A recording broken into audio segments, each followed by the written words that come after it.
ನಮಸ್ಕಾರ. ತಮ್ಮೆಲ್ಲರಿಗೂ ತಿಳಿದಿರುವಂತೆ ಇಂದು ದಿನಾಂಕ 8/9/2025 ಸರ್ವೆ ನಂಬರ್ ಸಿಂದಗಿ ಪಟ್ಟಣದ ಸರ್ವೆ ನಂಬರ್ 842ರ 2 ಎಕರೆ 10 ಗುಂಟೆಗೆ ಸಂಬಂಧಿಸಿದಂತೆ ನಾವು ಅಂದರೆ ತಾಲೂಕಾಡಳಿತ ಮತ್ತು ಪುರಸಭೆ ಹಾಗೂ ನಮ್ಮ ಪೊಲೀಸ್ ಇಲಾಖೆಯವರ ಭದ್ರತೆಯಲ್ಲಿ ಇಂದು ನಾವು ತೆರವು ಕಾರ್ಯವನ್ನು ಪ್ರಾರಂಭ ಮಾಡಿಸಿದ್ದೀವಿ. ತಮ್ಮೆಲ್ಲರಿಗೂ ತಿಳಿದಿರುವಂತೆ 1991ರಲ್ಲಿ ಈ ಸದರಿ 842 ಸರ್ವೆ ನಂಬರ್ನ ಒಂದು ಏನು ಜಮೀನು ಇತ್ತಲ್ಲ ಅದನ್ನು ನಾವು ಕಂದಾಯ ಇಲಾಖೆಯಿಂದ ಪುರಸಭೆಗೆ ಹಸ್ತಾಂತರ ಮಾಡಿರ್ತೀವಿ. ಅದಾದ ನಂತರ ಪುರಸಭೆಯವರು ಅಲ್ಲಿ ಪ್ಲಾಟ್ ಮಾಡಿಬಿಟ್ಟು ಹಕ್ಕುಪತ್ರವನ್ನು ವಿತರಣೆ ಮಾಡಿರ್ತಾರೆ.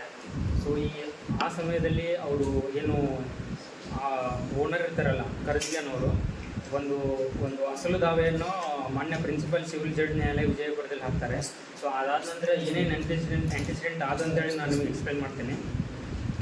ಸಿಂದಗಿ ಪಟ್ಟಣದ ಸರ್ವೆ ನಂಬರ್ 842ರ 2 ಎಕರೆ 10 ಗುಂಟೆಗೆ ಸಂಬಂಧಿಸಿದಂತೆ ಮಾನ್ಯ ಪ್ರಿನ್ಸಿಪಲ್ ಸಿವಿಲ್ ಜಡ್ಜ್ ನ್ಯಾಯಾಲಯ ವಿಜಯಪುರ ಇವರಲ್ಲಿ ಅಸಲು ದಾವೆ ನಂಬರ್ 69/2005ನೇ ದರದಲ್ಲಿ ಆಗಿರುವ ತೀರ್ಪು ದಿನಾಂಕ 25/9/2000ರಲ್ಲಿ ಸದರಿ 2 ಎಕರೆ 10 ಗುಂಟೆ ಜಮೀನು ಶ್ರೀಮತಿ ಮರಿಯಂಬಾ ಅಬ್ದುಲ್ ಸಾಹೇಬ್ ಕರಜ್ಗಿ ಇವರ ಆಸ್ತಿ ಮಾಲೀಕರೆಂದು ಘೋಷಣೆ ಮಾಡಿ ಸದರಿ ಆಸ್ತಿಯನ್ನು ದಾವೆದಾರರಿಗೆ ಸ್ವಾಧೀನತೆ ನೀಡಲು ಮಾನ್ಯ ನ್ಯಾಯಾಲಯವು ಪ್ರತಿವಾದಿಗಳಿಗೆ ಆದೇಶ ಮಾಡಿದ್ದಿರುತ್ತದೆ. ಸೊ ಈ ಸದರಿ ಪ್ರಕರಣದಲ್ಲಿ ಪ್ರತಿವಾದಿಗಳು ಯಾರಂದರೆ ಡಿಪೆಂಡೆಂಟ್ ನಂಬರ್ 1 ಬಂದುಬಿಟ್ಟು ಅಧ್ಯಕ್ಷರು ಪುರಸಭೆ, ಡಿಪೆಂಡೆಂಟ್ ನಂಬರ್ 2 ಬಂದುಬಿಟ್ಟು ಚೀಫ್ ಆಫೀಸರು ಪುರಸಭೆ, ಡಿಪೆಂಡೆಂಟ್ ನಂಬರ್ 3 ಮಾನ್ಯ ಜಿಲ್ಲಾಧಿಕಾರಿಗಳು ವಿಜಯಪುರ, ಡಿಪೆಂಡೆಂಟ್ ನಂಬರ್ 4 ಉಪವಿಭಾಗಾಧಿಕಾರಿಗಳು ಇಂಡಿ, ಡಿಪೆಂಡೆಂಟ್ ನಂಬರ್ 5 ಬಂದುಬಿಟ್ಟು ತಹಸೀಲ್ದಾರ್ ಸಿಂದಗಿ. ಅದಾದ ನಂತರ ಇದೇನು ಅಸಲು ದಾವೆ ಆಗಿರುತ್ತಲ್ಲ 69/2025 ಇದರ ವಿರುದ್ಧ ಪುರಸಭೆಯ ವೃತ್ತಿಯಿಂದ ಮಾನ್ಯ ಉಚ್ಚ ನ್ಯಾಯಾಲಯ ಕಲಬುರಗಿ ಪೀಠದಲ್ಲಿ ಒಂದು ರೆಗ್ಯುಲರ್ ಫಸ್ಟ್ ಅಪೀಲ್ ಅಂತ ಹಾಕೊಂಡಿರ್ತಾರೆ. ಸೊ ಅದರಲ್ಲಿ ಕೂಡ ಈ ಲ್ಯಾಂಡು ಶ್ರೀಮತಿ ಮರಿಯಂಬಾ ಅಬ್ದುಲ್ ಸಾಹೇಬ್ ಕರ್ಜಿ ಅವ್ರ ಪರವಾಗುತ್ತೆ. ಅದಾದ ನಂತರ 2013ರಲ್ಲಿ ಕರಜ್ಗಿ ಫ್ಯಾಮಿಲಿಯವರು ಈ ಸದರಿ ನ್ಯಾಯಾಲಯದಲ್ಲಿ ನಮ್ಮ JMFC ಸಿಂದಗಿಯಲ್ಲಿ ಒಂದು ಎಕ್ಸಿಕ್ಯೂಟಿವ್ ಪಿಟಿಷನ್ ಅಂತ ಹಾಕುತ್ತಾರೆ. ಎಕ್ಸಿಕ್ಯೂಟಿವ್ ಪಿಟಿಷನ್ ಹಾಕೊಂಡು ಒರಿಜಿನಲ್ ಸೂಟ್ ಪ್ರಕಾರ ನಮಗೇನು ದಾವಾ ಇದೆಯಲ್ಲ ಲ್ಯಾಂಡು ಈ ಕಬ್ಜಾ ಕೊಡಿಸ್ಬೇಕಂತ ಹೇಳ್ಬಿಟ್ಟು 2013ರಲ್ಲಿ ಅವರು ಈ ಕೇಸನ್ನು ಫೈಲ್ ಮಾಡ್ತಾರೆ. ಇದಾದ ನಂತರ ನಮ್ಮ ಪುರಸಭೆಯವರು ಸುಪ್ರೀಂ ಕೋರ್ಟಲ್ಲಿ ದಿನಾಂಕ 1/12/2014ರಂದು ಸ್ಪೆಷಲಿ ಅಪೀಲ್ ನಂಬರ್ 18724/2014ರಲ್ಲಿ ಪ್ರಕರಣ ದಾಖಲಿಸ್ತಾರೆ. ಅಲ್ಲಿಯೂ ಕೂಡ ಈ ಪ್ರಕರಣ ಅವರು ಕರಜ್ಗಿಯವ್ರ ಪರವಾಗುತ್ತೆ. ನಂತರ 21/11/2014ರಂದು ಸದರಿ ದಾವೆದಾರರಿಗೆ 2 ಎಕರೆ 10 ಗುಂಟೆ ಜಾಗವನ್ನು ಹಸ್ತಾಂತರಗೊಳಿಸುವಂತೆ ಪ್ರತಿವಾದಿಗಳಿಗೆ ಮಾನ್ಯ ನ್ಯಾಯಾಲಯ ಆದೇಶ ಮಾಡುತ್ತೆ. ಅದಾದ ನಂತರ ಮತ್ತೆ ಪುರಸಭೆಯವರು ಮಾನ್ಯ ಉಚ್ಚ ನ್ಯಾಯಾಲಯ ಕಲಬುರಗಿ ಪೀಠದಲ್ಲಿ ರೂಟ್ ಪೆಟಿಷನ್ ನಂಬರ್ 203616/2024 ಪ್ರಕರಣವನ್ನು ದಾಖಲೆ ಮಾಡ್ತಾರೆ. ಸೊ ಆ ಸಮಯದಲ್ಲಿ ಮಾನ್ಯ ಕಲಬುರಗಿ ನ್ಯಾಯಾಲಯವು ಕೂಡ ಆ ಪ್ರಕರಣವನ್ನು ಅಲ್ಲೇ ವಜಾ ಮಾಡುತ್ತೆ. ಮುಂದುವರೆದು ಮತ್ತೊಮ್ಮೆ ಪುರಸಭೆ ಸಿಂದಗಿಯವರು ಸರ್ವೋಚ್ಚ ನ್ಯಾಯಾಲಯದಲ್ಲಿ ಒಂದು SLP ಹಾಕುತ್ತಾರೆ. ಅಂದರೆ ಇಂಟ್ರಿಮ್ ಅಪೀಲ್ ನಂಬರ್ 157/859/2025 ಇದು ಯಾವಾಗ 16/7/2025 ಅಲ್ಲಿಯೂ ಕೂಡ ಈ ಪ್ರಕರಣ ವಜಾ ಆಗುತ್ತೆ. ಸೊ ಇಲ್ಲಿ ನಮ್ಮ ಸಿಂದಗಿ ಕೋರ್ಟಲ್ಲಿ ಎಕ್ಸಿಕ್ಯೂಟಿವ್ ಪಿಟಿಷನ್ ರನ್ನಿಂಗ್ ಇರುತ್ತೆ. ಎಕ್ಸಿಕ್ಯೂಟಿವ್ ಪಿಟಿಷನ್ ರನ್ನಿಂಗ್ ಇರುವಾಗ ಈ ಎಕ್ಸಿಕ್ಯೂಟಿವ್ ಪಿಟಿಷನ್ಗೆ ಯಾವುದೇ ರೀತಿಯ ತಡೆಯಾಜ್ಞೆ ಇರಲ್ಲ. ಸೊ ಈ ಸಮಯದಲ್ಲಿ ನಮ್ಮ ಕೋರ್ಟ್ JMFC ಕೋರ್ಟು ಒಂದು ಆದೇಶ ಮಾಡುತ್ತೆ. ಹಿರಿಯ ದಿವಾನಿ ನ್ಯಾಯಾಧೀಶ ಸಿಂದಗಿರವರು ಸದರಿ ಜಾಗವನ್ನು ದಾವೆದಾರರಿಗೆ ಹಸ್ತಾಂತರಿಸುವಂತೆ ಸೂಚಿಸಿ ಮಾನ್ಯ ನ್ಯಾಯಾಲಯವು ದಿನಾಂಕ 21/6/2025 ಪೊಲೀಸ್ ಇಲಾಖೆಯ ಭದ್ರತೆಯಲ್ಲಿ ಕಬ್ಜಾ ನೀಡಲು ಆದೇಶ ಮಾಡ್ತಾರೆ. ಸೊ ಒಟ್ಟಾರೆಯಾಗಿ ಹೇಳ್ಬೇಕಂದ್ರೆ ಮಾನ್ಯ ಸರ್ವೋಚ್ಚ ನ್ಯಾಯಾಲಯದ ಮುಂದೆ ಸುಮಾರು 11 ವರ್ಷಗಳ ಹಿಂದೆ ದಾವಾ ಆಸ್ತಿಗೆ ಸಂಬಂಧಿಸಿದ ವಿವಾದವು ಬಗೆಹರಿದಿದ್ದು ದಾವಾ ಆಸ್ತಿಯ ಮಾಲೀಕರು ವಾದಿಯೆಂದು ಮತ್ತು ಪ್ರತಿವಾದಿಯವರು ದಾವಾ ಆಸ್ತಿಯ ಕಬ್ಜಾವನ್ನು ವಾದಿಗೆ ಹಸ್ತಾಂತರಿಸಬೇಕೆಂದು ಆಗಿರುವ ಆದೇಶವು ಅಂತಿಮ ಹಂತದಲ್ಲಿ ಇರುತ್ತೆ ಅಂತ ಹೇಳ್ಬಿಟ್ಟು ಈ ನಮ್ಮ JMFC ಕೋರ್ಟು ಆರ್ಡರ್ ಮಾಡುತ್ತೆ. ಸೊ ಈ ವಿಷಯಕ್ಕೆ ಸಂಬಂಧಿಸಿದಂತೆ ಮಾನ್ಯ ನ್ಯಾಯಾಲಯವು ವಾದಿಯವರಿಗೆ ಸದರಿ ಜಮೀನಿನ ಕಬ್ಜಾವನ್ನು ನೀಡದೇ ಇರುವ ಕುರಿತು ಪ್ರತಿವಾದಿಗಳಿಗೆ ದಿನಾಂಕ 16/7/2025 ಕಾರಣ ಕೇಳಿ ನೋಟಿಸು ಒಂದ್ಸಲ ಇಶ್ಯೂ ಮಾಡುತ್ತೆ. ನಂತರ ಪುರಸಭೆಯವರ ವತಿಯಿಂದ ದಿನಾಂಕ 23/7/2025 ನಂತರ 14/8/2020 ಮಾನ್ಯ ನ್ಯಾಯಾಲಯಕ್ಕೆ ತೆರವು ಕಾರ್ಯಾಚರಣೆಗೆ ಕಾಲಾವಕಾಶ ಕೋರಿ ಪ್ರತಿವಾದಿಗಳ ಕಾಲಾವಕಾಶ ಕೋರ್ತಾರೆ. ಸೊ ಇದನ್ನು ನ್ಯಾಯಾಲಯ ಕನ್ಸಿಡರ್ ಮಾಡಿಬಿಟ್ಟು ನಮಗೆ 10/9/2025 ನೀವು ತೆರವು ಕಳಿಸ್ಬೇಕಂತ ಹೇಳ್ಬಿಟ್ಟು ಒಂದು ಕೊನೆಯ ದಿನಾಂಕ ನೀಡುತ್ತೆ. ಸೊ ಇದನ್ನು ಕನ್ಸಿಡರ್ ಮಾಡಿಬಿಟ್ಟು ಪುರಸಭೆ ಸಿಂಧಗಿ ವತಿಯಿಂದ ಸದರಿ ಆಸ್ತಿಯಲ್ಲಿ ವಾಸವಾಗಿರುವ ನಿವಾಸಿಗಳಿಗೆ ದಿನಾಂಕ 21/8/2025, 25/8/2025 ಮತ್ತು 3/9/2025 ಈ ಥರ 3 ನೋಟಿಸ್ ನೀಡಲಾಗಿರುತ್ತದೆ. ಸದರಿ ಮಾನ್ಯ ನ್ಯಾಯಾಲಯದ ಆದೇಶ ಪಾಲನೆಗಾಗಿ ಇಂದು ದಿನಾಂಕ 8/9/2025 ಸದರಿ ದಾವೆ ಆಸ್ತಿಯಲ್ಲಿರುವ ಮನೆ, ಶೆಡ್ಡು, ಖಾಲಿ ಜಾಗವನ್ನು ಇಂದು ಪೊಲೀಸ್ ಇಲಾಖೆಯ ಭದ್ರತೆಯೆಂದು ತೆರವುಗೊಳ್ಳುವ ಕಾರ್ಯ ಪ್ರಗತಿಯಲ್ಲಿದೆ. ಸೊ ಒಟ್ಟಾರೆಯಾಗಿ ಹೇಳ್ಬೇಕಂದ್ರೆ, ಸೊ ಈ ಪ್ರಕರಣವು 2005ರಲ್ಲಿ ಒಂದು ಒರಿಜಿನಲ್ ಸೂಟಾಗಿ ಅವಾಗೆ ಬಂದಿತ್ತು. ಆಮೇಲೆ 2013ರಲ್ಲೇ ಸುಪ್ರೀಂ ಕೋರ್ಟ್ ಆದೇಶದಂತೆ ಇದೇನು 2 ಎಕರೆ 10 ಗುಂಟೆ ಇದೆಲ್ಲ ಇದ್ರ ಓನರು ಕರಜಗಿ ಫ್ಯಾಮಿಲಿಯವರು ಅಂತ ಆದ್ದರಿಂದ ಅಲ್ಲಿ 2013ರಿಂದ ಹಿಡ್ಕೊಂಡು ಇಲ್ಲಿವರೆಗೂ ಕೂಡ ನಮ್ಮ ಪುರಸಭೆ ವತಿಯಿಂದ ಸೊ ಹೈಕೋರ್ಟು, ಸುಪ್ರೀಂ ಕೋರ್ಟು ಅಲ್ಲಿ ಅಪೀಲ್ ಹೋಗಿದ್ದಾರೆ, SLP ಹೋಗಿದ್ದಾರೆ. ಅಲ್ಲಿ ಎಲ್ಲದರಲ್ಲೂ ಕೂಡ ಏನು ಕರಜಗಿಯವ್ರ ಪರವಾಗಿ ಆದ್ದರಿಂದ ಸೊ ಎಲ್ಲ all types of legal means exhaust ಆಗಿಬಿಟ್ಟಿದ್ದು. ಸೊ ನಮಗೆ ಇದ್ದಿದ್ದು 2 ಆಪ್ಷನ್ನು, ಏನು ಕಾಂಪ್ರಮೈಸ್ ಆಗಬೇಕು, ಇಲ್ಲಾಂದರೆ ನಾವು ಅವ್ರಿಗೆ ಪೊಸಿಷನ್ ಕರಜಗಿಯವ್ರಿಗೆ ಕೊಡಬೇಕಂತಾಗಿತ್ತು.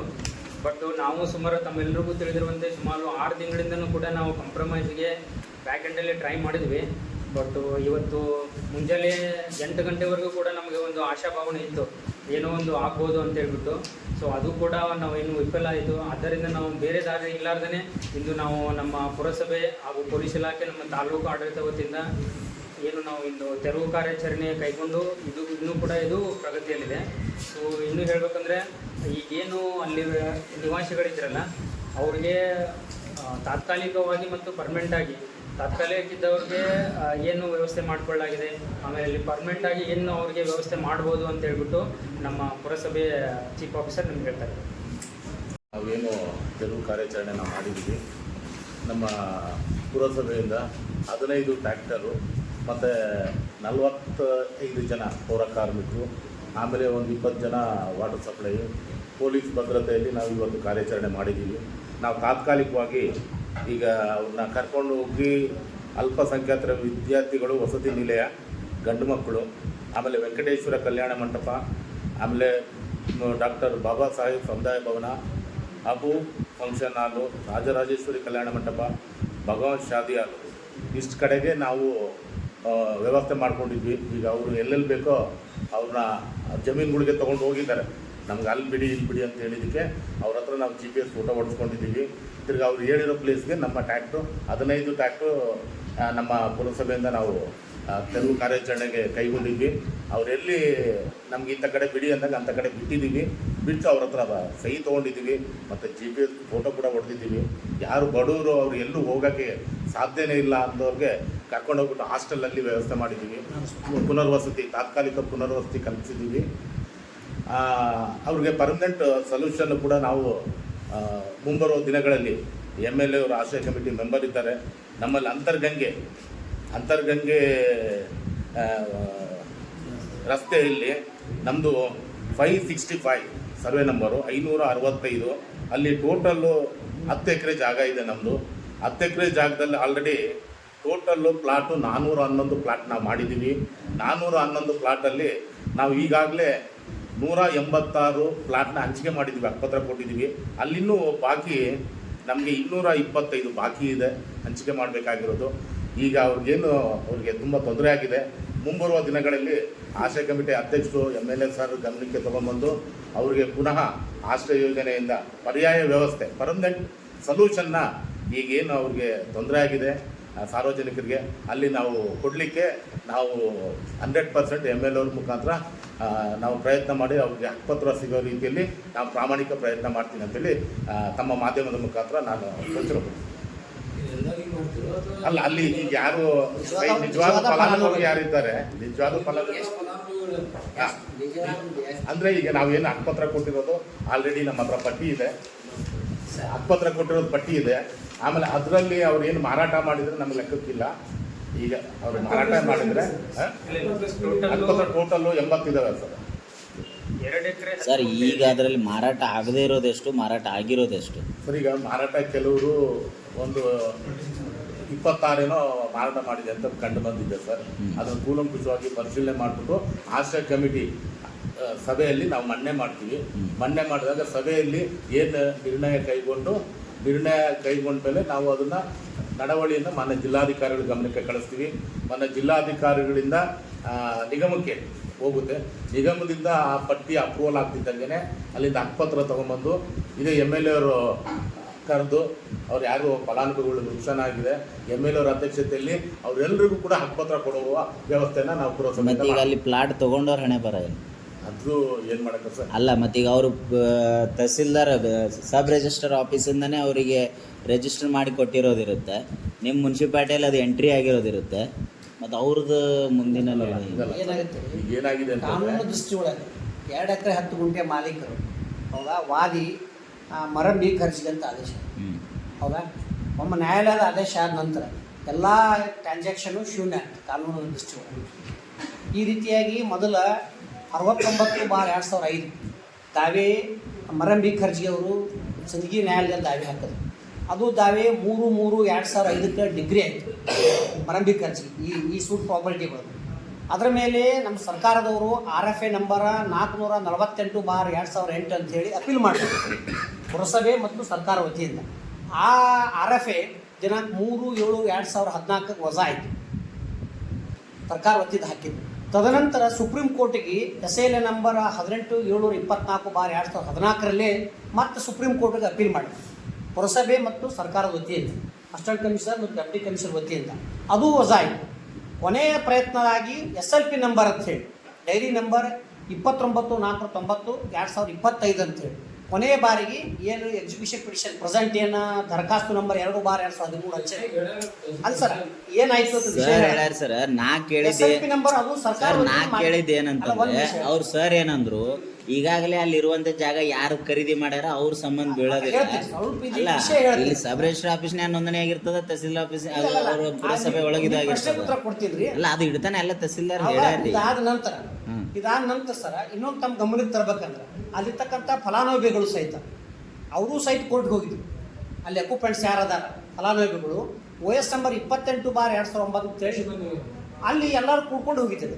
OS ನಂಬರ್ 28/2009 ಅಂತೇಳಿ ದಾವೆ ಹಾಕಿದ್ರು ಸರ್ಕಾರ ವತಿ ಮುನ್ಸಿಪಾಲ್ಟಿ ಮ್ಯಾಗ ಮತ್ತು ಸರ್ಕಾರ ವತಿಯಿಂದ ಅವ್ರು ದಾವೆ ಹಾಕಿದ್ರು. ಅಲ್ಲಿರ್ತಕ್ಕಂಥ ಅಕ್ಯುಪೆಂಟ್ಸ್ ಅದು OS ನಂಬರ್ 28/2009 ಅವರು ದಾವೆ ಹಾಕಿದ್ರು. ಅದು ದಿನಾಂಕ 26/6/2018 ವಜಾ ಆಯಿತು. ಅವರು ಯಾರು ಇರ್ತಕ್ಕಂಥ ಫಲಾನುಭವಿಗಳು ಸರ್ಕಾರದ ಮೇಲೆ ದಾವೆ ಹಾಕಿದ್ರು, ನಾವು ನಮ್ಮ ಹಕ್ಕುಪತ್ರ ಕೊಟ್ಟಿದ್ದೀರಿ, ನಾವು ಮಾಲೀಕರು ಅಂತೇಳಿ ಕೇಸ್ ಹಾಕಿದ್ರು. ಅದು 26/6/2018 ವಜಾ ಆಯಿತು. ನಂತರ ಇದ್ರ ಮ್ಯಾಗ RA ಆಯಿತು, ಅಂದರೆ ರೆಗ್ಯುಲರ್ ಅಪೀಲ್, ಅದು ಮೇಲ್ಮನಿ 108/2018 ದಿನಾಂಕ 21/2024 ಅದು ಸಹಿತ ಮೇಲ್ಮನಿ ವಜಾ ಆಯಿತು. ಸರಿ, ಇದಂತೂ ಆಯ್ತು. ಮುಂದಿಂದು ಅವ್ರಿಗೆ ಪರ್ಯಾಯ ವ್ಯವಸ್ಥೆ ಮಾಡೋದ್ರ ಬಗ್ಗೆ ಅಷ್ಟು ಇದು ಮಾಡಿ ಈಗ ಹೇಳಿದ್ವಲ್ಲ ಸರ್, ಪರ್ಯಾಯ ವ್ಯವಸ್ಥೆ ಮಾಡ್ಕೊಳ್ತೀವಿ ಸರ್. ಅಕ್ಯುರೇಟ್ ಆಗಿ ಟೋಟಲ್ ಇದ್ದಿದ್ದು ಎಷ್ಟು ಅಂತ ಕೊಟ್ಟಿದ್ದು ಎಷ್ಟು, ಟೋಟಲ್ ಎಷ್ಟು ಜನಕ್ಕೆ ಹಕ್ಕುಪತ್ರ ಕೊಟ್ಟಿದ್ರು ಅಕ್ಯುರೇಟ್ ಆಗಿ ಅಲ್ಲಿ? ನೀವು ಹಕ್ಕುಪತ್ರ ಇಷ್ಟು ಮನೆ ಕೊಟ್ಟಿದ್ರೆ ಅಕಸ್ಮಾತ್ ತೊಗೊಂಡವ್ರ ಸದ್ಯ ನಾವು ಮನೆ ಖರೀದಿ ಮಾಡಿದಂತ ಅವರಿಗೂ ಅಲ್ಲಿ ನಿವೇಶನ ಕೊಡಕ್ಕೆ ಅವಕಾಶ ಕೊಡ್ತೇನೆ. ಈಗ ಹಕ್ಕುಪತ್ರ 86ದಾಗ ಈಗ 26 ಮಂದಿ ಮಾಡ್ಯಾರ. ನೀವು ಮಾಡೋದು ತೊಗೊಂಡಿರ್ತಾರೆ 26 ಮಂದಿ ಫಲಾನುಭವಿ 26 ಮಂದಿ ತೊಗೊಂಡಿರ್ತಾರೆ. ಮತ್ತೆ ಅವರಿಗೆ ಅನ್ಯಾಯ ಆಗ್ತದೆ. ಅದೇ ಲೀಗಾಲಿಟಿ ಇದೆಯಲ್ಲ ಅದನ್ನ ನೋಡ್ಕೊಂಡು ಏನು ಮಾಡ್ತಾರೆ. ಅಲ್ಲ ಈಗ ಅವರಿಗೆ ಯಾರು ಅರ್ಹ ಇದು ಅವರಿಗೆ ವ್ಯವಸ್ಥೆ ಆಗ್ಬೇಕು ಸರ್. ಎಲ್ಲ ಜನ ಇದ್ದಾರೆ ಹಕ್ಕುಪತ್ರ ಕೌನ್ಸಿಲ್ ನಡವಳಿ ಆಗಿದೆ. ನಡವಳಿ ಆದ್ಮೇಲೆ ಅವ್ರಿಗೆ ಹಕ್ಕುಪತ್ರನೂ ಇಶ್ಯೂ ಆಗಿದೆ. ನಮ್ಮ ಹತ್ರ ನಡವಳಿ ಕಾಪಿ ಇದೆ. ಅದು ಸರಿ. 80 ಕುಟುಂಬಗಳು ಇಲ್ಲ ಅಲ್ಲಿ. ಪ್ಲಾಟ್ 14 ಪಕ್ಕಾ ಮನೆಗಳು, 20 ಕಚ್ಚಾ ಮನೆ, 41 ಶೆಡ್ಡು, 9 ಖಾಲಿ ಪ್ಲಾಟ್ ಇದೆ. 20 ಕಚ್ಚಾ ಮನೆ ಮತ್ತು 14 ಪಕ್ಕಾ ಮನೆ, ಓಕೆ, 20 ಕಚ್ಚಾ ಮನೆ, 41 ಶೆಡ್ಡು, 9 ಖಾಲಿ ಪ್ಲಾಟ್ ಇದೆ.